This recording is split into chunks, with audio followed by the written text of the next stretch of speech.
Manifestar que el hecho de que estemos convocando una consulta popular es la alternativa que vio el gobierno nacional ante el bloqueo institucional que protagonizó el Congreso de la República, ¿sí?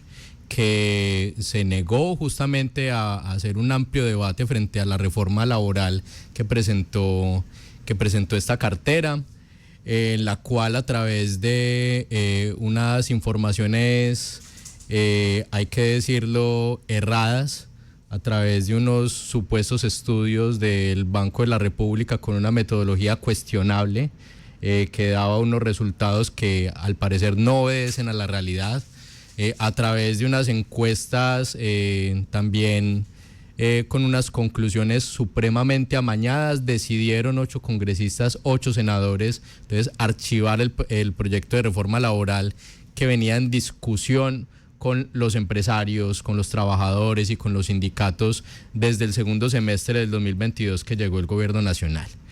Y ante esas opiniones que dicen que una reforma laboral en Colombia es innecesaria, hay que decirlo que es más que necesaria en estos momentos de que las y los trabajadores recuperen poder adquisitivo que se les ha venido, que han venido perdiendo durante años.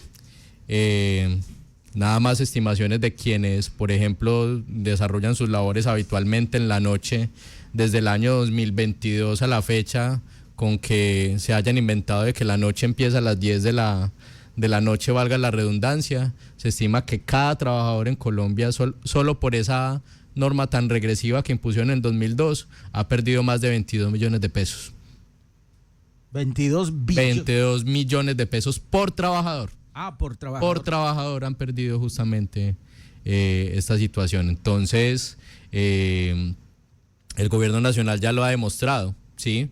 Han hecho toda una serie de alarmas cada vez que se trata de negociar el salario mínimo. El gremio o los gremios y los empresarios, obviamente muy acorde a sus intereses, han manifestado que una subida más allá de la inflación del salario mínimo va a generar o desempleo o va a generar inflación, y lo que ha mostrado la realidad ahora es que eso no ha pasado, que ha bajado el desempleo, que la inflación se ha mantenido y se ha reducido cada vez más, y que las y los trabajadores tienen mejor poder adquisitivo y así dinamizan la economía.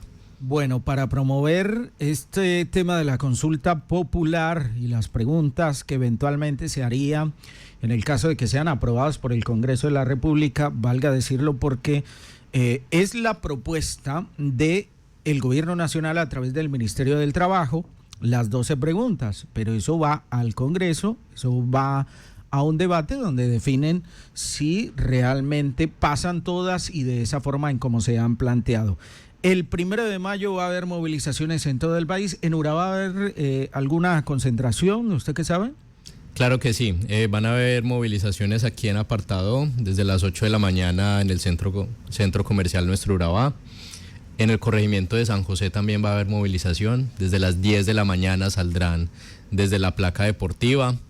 En Carepa desde el Parque 20 de Julio, 8:30 de la mañana.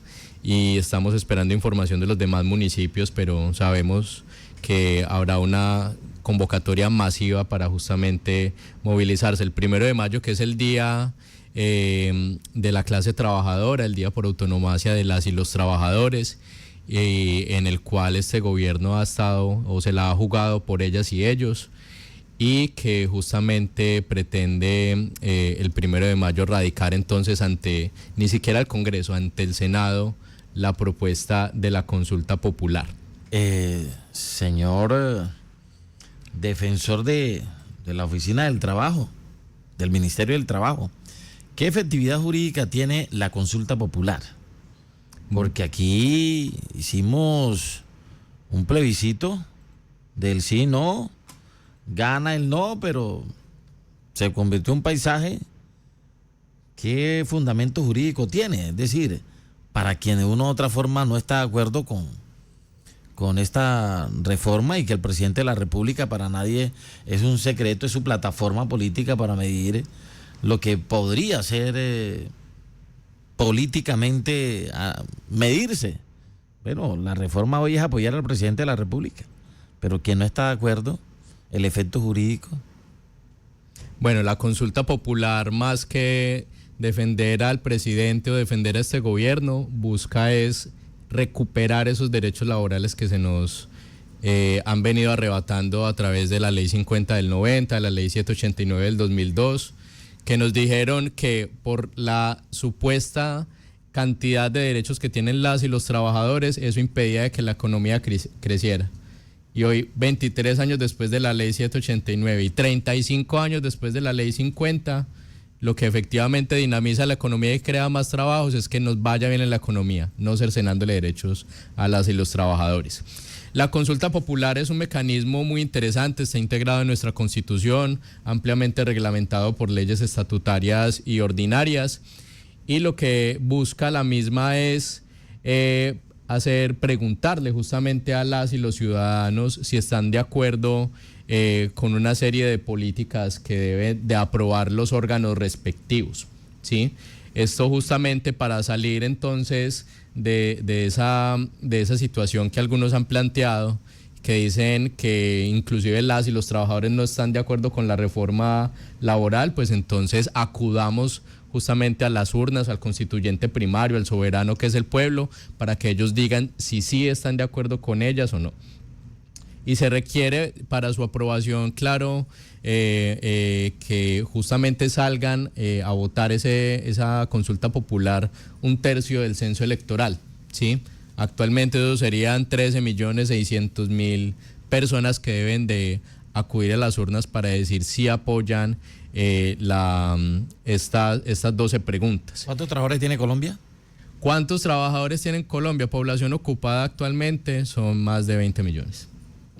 Aquí el presidente de la CGT nos decía que una de las situaciones que le preocupa con esta propuesta de la reforma laboral es que se acabaría el contrato sindical, que lo explicaba él.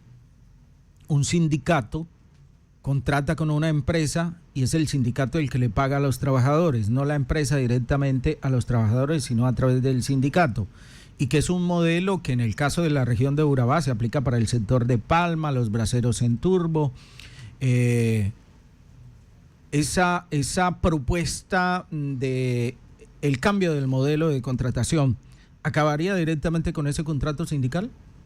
La propuesta que trae el gobierno nacional frente al contrato sindical es que, ahí digámoslo, hay que hacer también un contexto histórico, ¿sí? Ha habido una serie de mecanismos legales mediante los cuales se han hecho procesos de intermediación laboral, ¿cierto? Es decir, mediante los cuales si no se contrata directamente empleador-trabajador, sino que utilizan un tercero para poder hacer ese modelo de intermediación, ¿sí? Que acá ustedes si recuerdan, y de pronto alguno fue víctima de ello, fue muy común el tema de las cooperativas de trabajo asociado, ¿sí?